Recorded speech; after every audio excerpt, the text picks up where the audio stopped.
اچھا غوری صاحب، ایک تو یہ جو 26ویں آئینی ترمیم آئی اس میں مولانا کو سب نے کریڈٹ بھی دیا، لیکن اب یہ تنقید بھی ہو رہی ہے کہ 26ویں آئینی ترمیم کے نتیجے میں ایک طرح سے لگتا ہے اس طرح ہے کہ اب حکومت بالادست ہو گئی ہے، عدلیہ کے جو پہلے اختیارات تھے وہ کم ہو گئے. تو آپ کو لگتا ہے کہ کہیں نہ کہیں آپ کا کاندھا استعمال کر کے عدلیہ کو مینج کرنے کی کوشش کی گئی ہے حکومت کی جانب سے؟ دیکھیے، یہ آپ کو یاد ہوگا کہ 18ویں ترمیم میں جو اس بارے میں جو ڈسیزن ہوئے تھے اس کو 19ویں ترمیم میں اس وقت کے ڈنڈے سے وہ انہوں نے دوبارہ تبدیل کیا، اور وہ اس کو ابھی ہم نے تبدیل کیا ہے. ہم نے کوئی نیا کام نہیں کیا. وہی 19ویں ترمیم میں جو کچھ کیا گیا تھا جو کہ پارلیمنٹ کی مرضی سے نہیں تھا، ورنہ ہمیں کہا گیا تھا کہ ہم آپ کی پوری 18ویں ترمیم فارغ کر دیں گے. تو مجبوراً پھر 19ویں ترمیم لائی گئی تھی اور یہ سارے اختیارات سپریم کورٹ کو دیا گیا تھا. حالانکہ پاور جو ہے سپریم کورٹ کے پاس ہے، پارلیمنٹ کے پاس ہونی چاہیے. تو میں سمجھتا ہوں اس حد تک تو یہ بات اس انداز میں دیکھی جا سکتی ہے. دوسری بات آپ یہ کہیں تو 56 کلازز میں سے ہم نے 22 کلازز گورنمنٹ کی ایکسیپٹ کی ہیں اور باقی ساری ان سے ڈیلیٹ کروائی ہیں. اگر خدا نہ خواستہ وہ پاس ہو جاتی تو آج کوئی اس پہ بات نہیں کرتا کہ بینچ بڑا ہونا چاہیے، چھوٹا ہونا چاہیے. اور اس وقت بہت سی چیزیں ایسی تھی، مثلا ججوں کا ٹرانسفر تھا.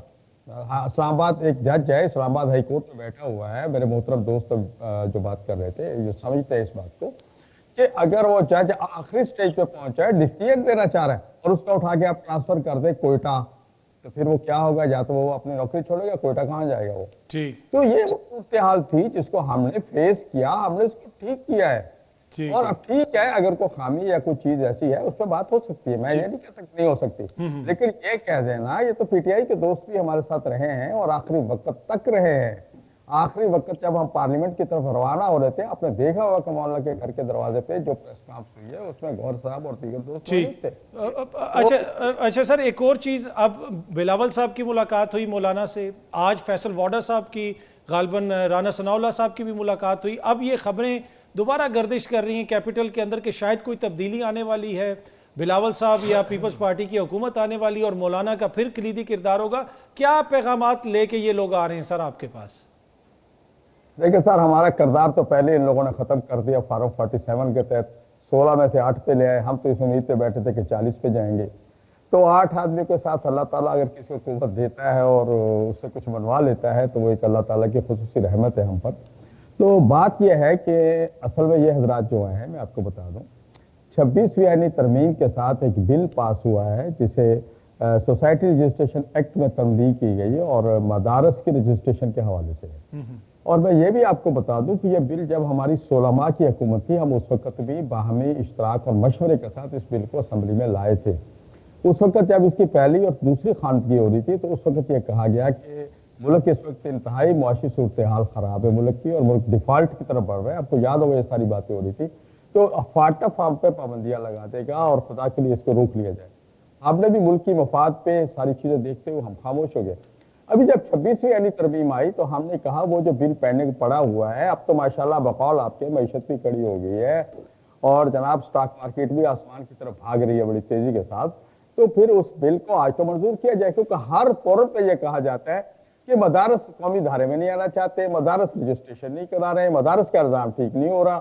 تو ہم تو خود چاہ رہے ہیں کہ رجسٹریشن آپ چاہ رہے ہیں کہ سر اس بل پہ سائن ہو، لیکن فیصل واڈا صاحب بھی اسی سلسلے میں ملنے آئے تھے.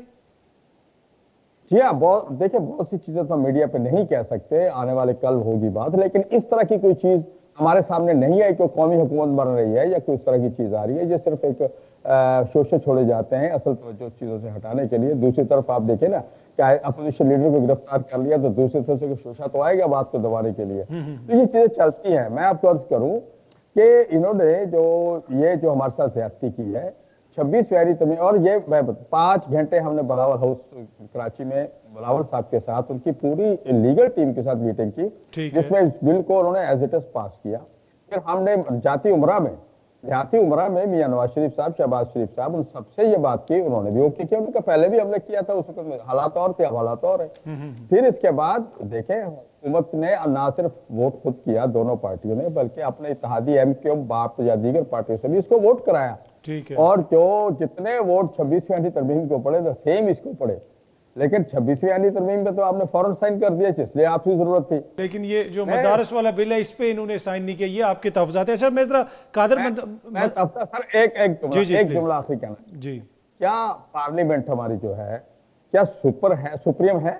کیا پارلیمنٹ کے اوپر بھی کوئی ہے جو پارلیمنٹ سے پاس کیا ہوا بل، پارلیمنٹ نے طے کیا ہوا بل، اس کو کوئی سائن کرنے سے روک رہا ہے؟ یہ ایک انتہائی تشویشناک بات ہے، جس ہم پہلے سے کہتے آ رہے ہیں کہ ملک کی پارلیمنٹ بھی اگر کسی اور کی طرف دیکھتی ہے تو اللہ معاف کرے میرے ملک کا، یہ جمہوریت ہے یا بڑا امپورٹنٹ پوائنٹ ہے آپ کا. اچھا غوری صاحب، ایک تو پہلے یہ بتائیے گا کہ جو 26 نومبر کو آپریشن ایک ہوا، اس پہ بہت سارے الزامات لگ رہے ہیں حکومت کے اوپر، اس پہ مولانا صاحب نے بھی کچھ باتیں کی، لیکن اوورآل آپ کا سینس کیا ہے ایز اے پولیٹیکل جماعت، ایز اے پولیٹیکل اینٹی، کہ کیا چیزوں کو بہتر طریقے سے ٹیکل کیا جا سکتا تھا؟ اس دن جو حکومت نے کارروائی کی کیا وہ مناسب تھی؟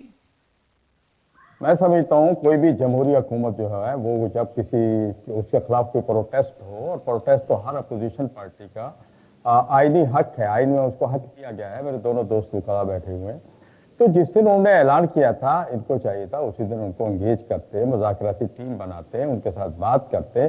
انہوں نے اینڈ ٹائم پہ پہنچنے سے 1 یا 2 دن پہلے مذاکرات ان سے شروع کیے، اور انہوں نے اس کو اس انداز میں ٹیکل کیا کہ جنگی انداز میں ٹیکل کیا. انہوں نے اس کو جمہوری انداز میں ٹیکل کیا ہی نہیں ہے. مجھے اس پہ اعتراض ہے، مولانا صاحب نے بھی یہی بات کی اور ہم بھی یہی کہیں گے کہ یہ کوئی طریقہ نہیں تھا. پہلے راستہ دے دیا، جب اندر آ گئے، شہر میں آ گئے، تو اس پورے ایریے میں رات کو لوگ اتنے پریشان ہوئے. مجھے بہت سے دوستوں نے وہاں سے فون کیا کہ بزرگ لوگ گھروں میں لیٹے ہوئے ہیں اور اتنی ٹیئر گیس پھیلائی گئی ہے کہ لوگوں کی سانس اکھڑ رہی ہے. تو اس حالات سے پھر اس کو ڈی چوک کو صاف کیا گیا. تو میں سمجھتا ہوں یہ سارا کام جنگی حکمت عملی سے کیا ہے.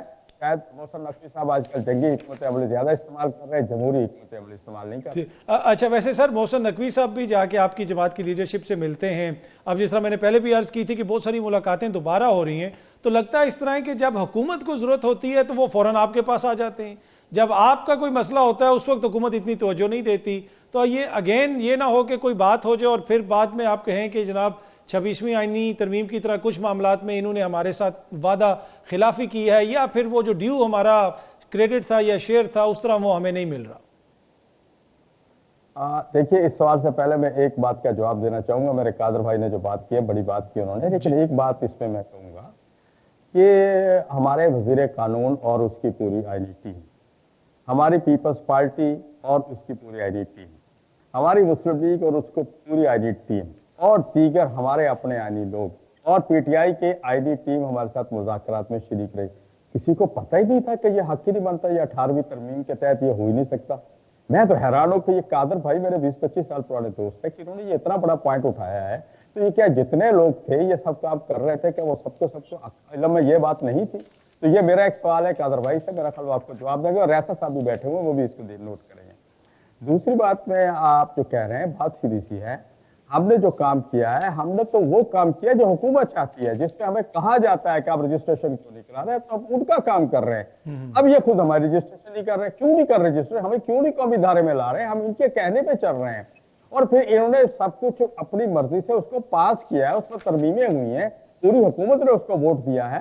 تو آج ایسا کیوں نہیں کر رہے؟ تو پھر دوسرا حال ہر پارٹی کے پاس یہی ہوتا ہے کہ وہ اپنے مطالبات منوانے کے لیے روڈ پہ آتی ہے، اس کو آئین میں حق ملا ہے، اور ہمیں بخوبی علم ہے کہ اس حق کو ہم کیسے استعمال کر سکتے ہیں اور کس انداز میں استعمال کرتے ہیں. میں پہلے بھی کیا پی ڈی ایم کے اندر، یہ میرے دوست میرے ساتھ تھے، ان کو بہت اچھی طرح جانتے ہیں کہ ہم نے کس طرح سے جمہوری انداز میں اپنا حق اس وقت بھی استعمال کیا تھا. وہ یہ کنٹینر کی حد تک میرے ساتھ تھے، کنٹینر کے علاوہ کارکن تھے میرے، یہ لوگ نہیں تھے اس میں، لیکن یہ بہتر جانتے ہیں کہ ہم جمہوری لوگ ہیں، جمہوری انداز میں کس طرح سے اپنا پروٹیسٹ ٹکا سکتے ہیں. ٹھیک ہے غوری صاحب، ذرا اس پہ پلیز تھوڑی سی روشنی ڈالیے گا کہ اتنی تلخیاں کیوں آ گئی ہیں ہماری سیاست میں، یا پھر ماضی میں بھی اتنی تلخیاں تھیں، پہلے سوشل میڈیا نہیں تھا، الیکٹرانک میڈیا نہیں تھا، اس لیے ہمیں پتہ نہیں چلتا تھا، یا پھر آپ کو لگتا ہے کہ کہیں نہ کہیں کوئی اخلاقی گراوٹ یا کوئی مسائل پیدا ہوئے ہیں ہماری سیاست میں؟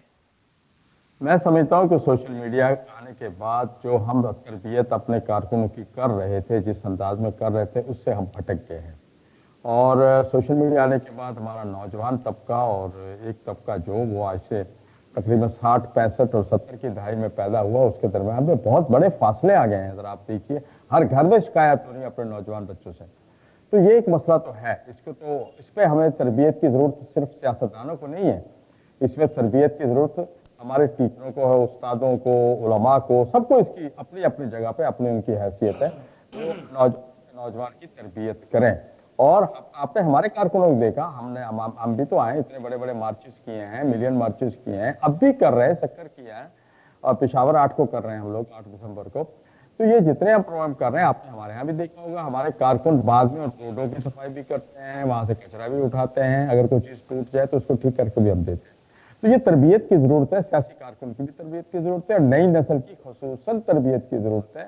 اور میں سمجھتا ہوں کہ جذبات ہوتے ہیں، ہم بھی کالجوں میں یونیورسٹیوں میں پڑھے ہیں، نوجوان کے پاس بہت جذبات ہوتے ہیں. وہ اس وقت بھی جذباتی ہوتا تھا، اور بڑے بڑے ایسے نعرے میں وہ پرانے اس وقت بلانا نہیں چاہ رہا، جذبات ہوتے تھے لیکن اس حد تک نہیں ہوتے تھے. مجھے یاد ہے کہ میں پروگرام میں جا رہا تھا کسی جماعت، اپنی جماعت کے جی ٹی آئی کے پروگرام میں، تو ایک طرف سے کوئی پتھر آئے تھے، اور وہ پتھر آیا، ایک پتھر آ کے میرے سر میں لگا، جو میرے سر میں سوراخ، صرف پتھر.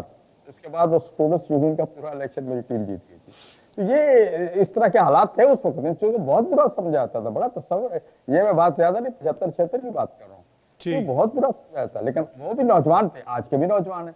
تو چونکہ نوجوان پہ سوشل میڈیا کا اثر ہے، تو ہمیں پیسہ پہ اپنے جو سوشل میڈیا اکاؤنٹس ہیں، جو ہمارے ڈیجیٹل اور میڈیا جو سر جو لیڈرشپ کی لینگویج ہے، میرے خیال میں اس میں ان کو بھی احتیاط کرنا چاہیے کہ اس قسم کی بات نہ کریں کہ کفن باندھ کے نکلیں گے، یہ کر دیں گے، وہ کر دیں گے، اس سے بھی اشتعال پھیلتا ہے. یہ میں سب تو بہت زیادہ پڑتا ہے. اس میں قصور جہاں تک حکومت کا ہے، اس میں خود گنڈاپور صاحب کا بھی قصور ہے، بہت زیادہ قصور ہے کہ انہوں نے اشتعال پھیلایا، یہ اشتعال میں آئے. یہ اس کے اشتعال کے جواب میں حکمت عملی نہیں اپنائی ہونی تو یہ چاہیے، تو اس کے اشتعال کے جواب میں یہ حکمت عملی اپناتے ہیں، لیکن یہ بھی اشتعال میں آ گیا، اور نتیجہ یہی ہوا جو آپ کے سامنے ہے. ٹھیک ہے.